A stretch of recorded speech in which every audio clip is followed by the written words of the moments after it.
What's up guys, we are back with another video. Today we're out here at Cornelius Road Park. This is my Playing Every Course in the Charlotte Area series. I started at Stumpy Creek, and if you missed that video, you can go ahead and click up here or up here. I'm not sure which one that is, but anyway, we are here at Cornelius Road Park. I'm gonna switch this series up a little bit by rating 5 different things at the park. The first thing that I just wanna say really quick is this is all par 3, so it's par 54, and from the lawns, it taps out at about 4,900 feet. So, this is hole 1. We got a 270-foot par 3. Just kind of goes dead straight and to the right. Let's do it. I got really lucky, and then it just went in the ground.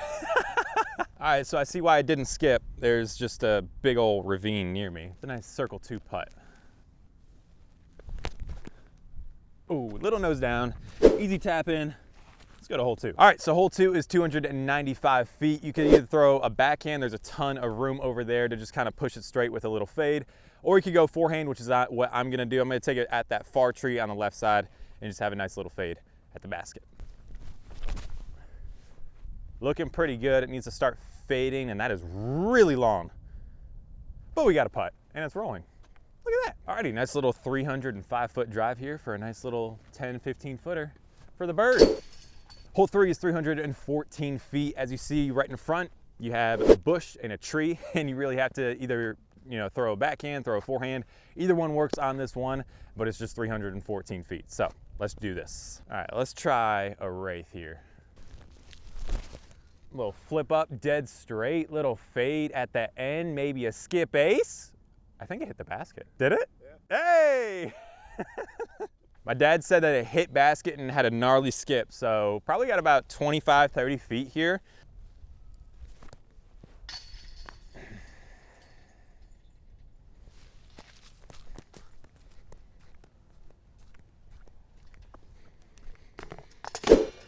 All right, we are at hole number 4, 421 feet. This is a par 3, surprisingly, and it goes downhill and off and to the left. So you really just want to have a nice straight pushing backhand and kind of go right at the basket through there. That's above you, and it's coming down right by you. That was so bad. Really bad tee shot, probably about 150 feet worth of my awful backhand, so sorry. But now we got about probably 250 in with a straight headwind, so I'm just gonna put this on a little bit of anhyzer and have it pan down by the basket. Keep going, get some legs. Probably about a 50, 60 foot jumper like I had on hole 1. So bad tee shot, bad approach shot. Now we're basically lucky to get par. No, I'm not, because I stink and it's nose down and in the mud. This is so disgusting. Hole 4, if it rains, your shoes are gonna look like this. All right, so hole 5 is 255 feet, and there is OB. There's a nice little creek that just runs down here, but if you go in that, then you throw it like 50 feet. So just don't do that. But anyway, it's basically a dead straight 250-foot tunnel shot. I'm probably gonna throw like a Buzz or my Lozado. Oh my gosh, I told you that's my favorite disc. Ow. Don't really think I have a chance at running this, so I'm just gonna throw a nice little layup shot. Oh gosh. Well, I got a kick. Better be lucky than good, right? The worst throw I've ever seen. All right, so here we are at hole number 6. It is 270 feet. It basically pushes straight and then it finishes up right on a hill. So definitely a forehand hyzer. If you can throw a backhand turnover, you can maybe do that, but it does go up the hill and to the right for sure. I forgot to mention the last hole that the rest of the course is in the woods, so holes 1 through 4 are all in the open, 5 through 18 are all in the woods. So just maybe something to keep in your mind if you're coming here. Gonna throw an Andrew Marweed Firebird here. This is from my boy Justin, so shout out to you. Little inside route, and that should actually be really good. I think that's under the basket. All right, so I took this really skinny route over here. It went and got through all these trees, and now this is what I'm left with. So if you wanna do that, go on the inside route, and you got yourself a birdie. All right, so we are here at hole number 7, 226 feet. As you can see, it goes pretty much dead straight and just has a nice little slight push over into the left. So you can either go backhand, or if you have something that turns over with a forehand, that's the route you want to take. You're gonna throw a Lozado on a hyzer here. It might push towards dad or it might push down towards the basket. Heads up. Almost hit my dad, but I think I got a putt. Throw the Lozado.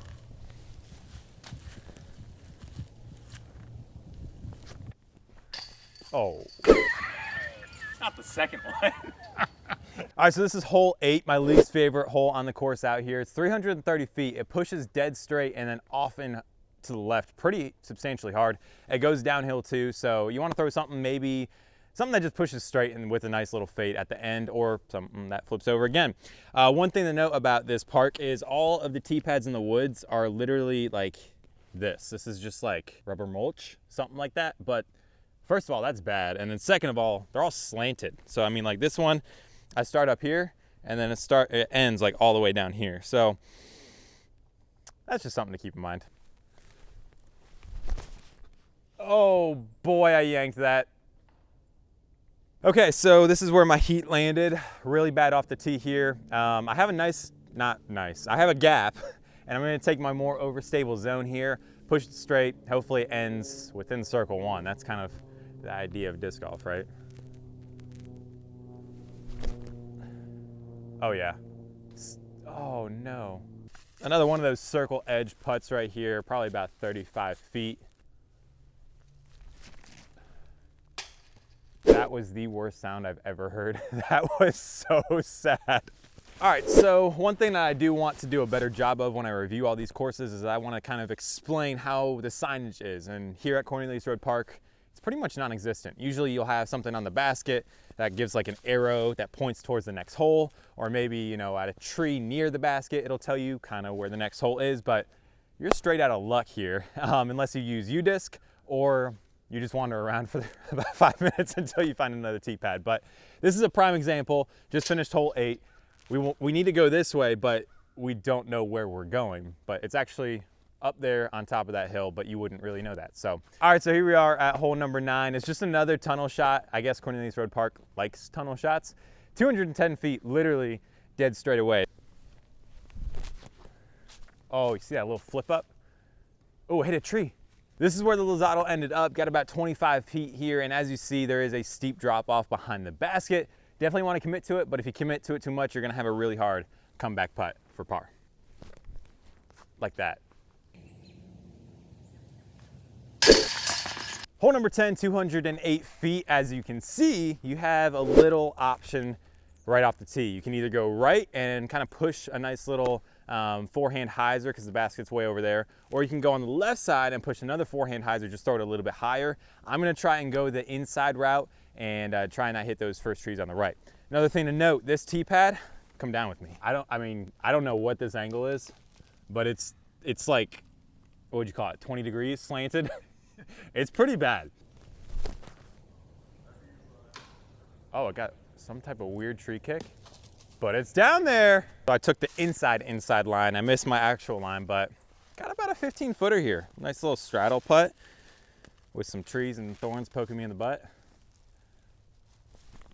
Yeah, here we go. Let's get the birdie train rolling again.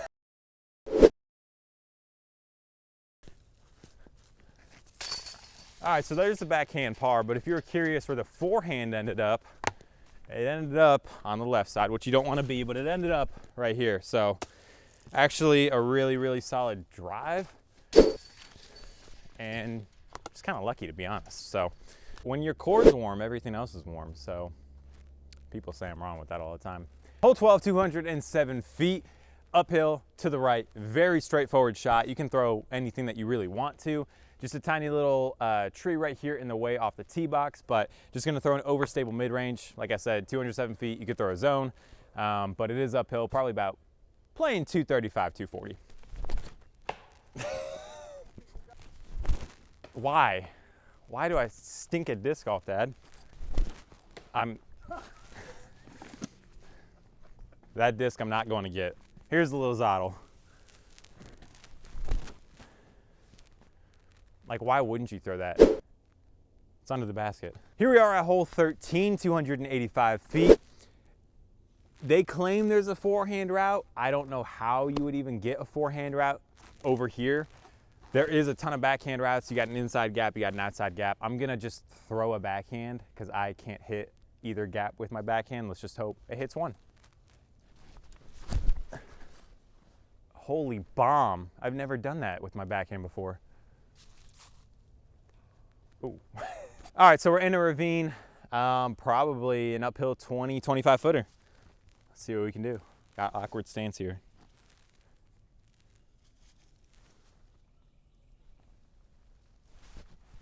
Hey, it didn't chain out. Let's go.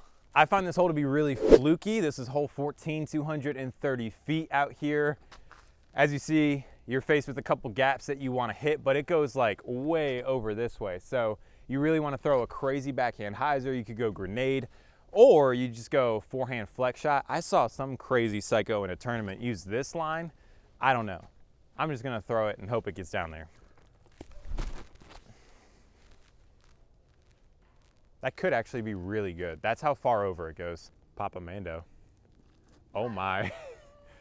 I'll give you one more shot. The glove has come off, ladies and gentlemen. Oh. With the horseshoe route, at least a 50-foot drive. Sink this, you owe me $20.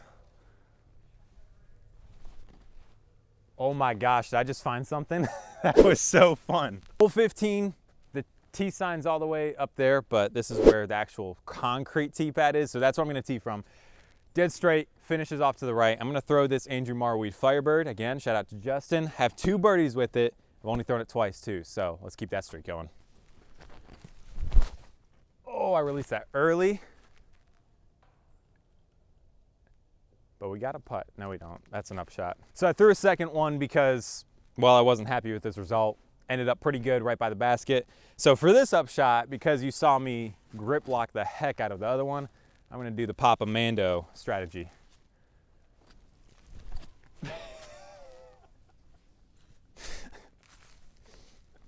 That's the last time I do that. Hole 16, 275 feet, goes uphill, so it's probably playing more like 310 maybe. It's pretty up there on the top of the hill.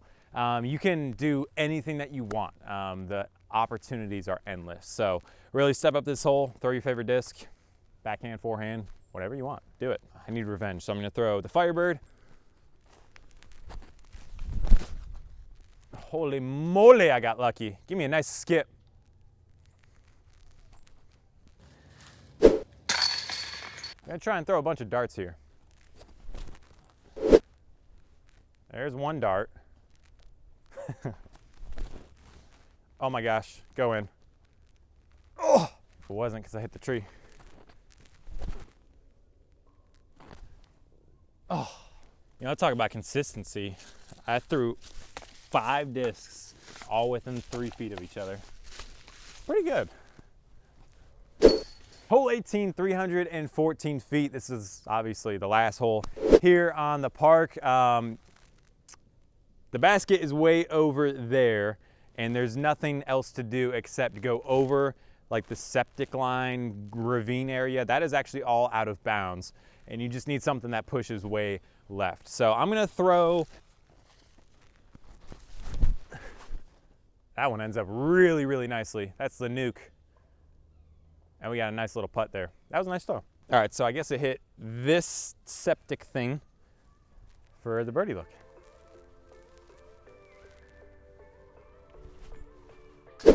Another, not my day.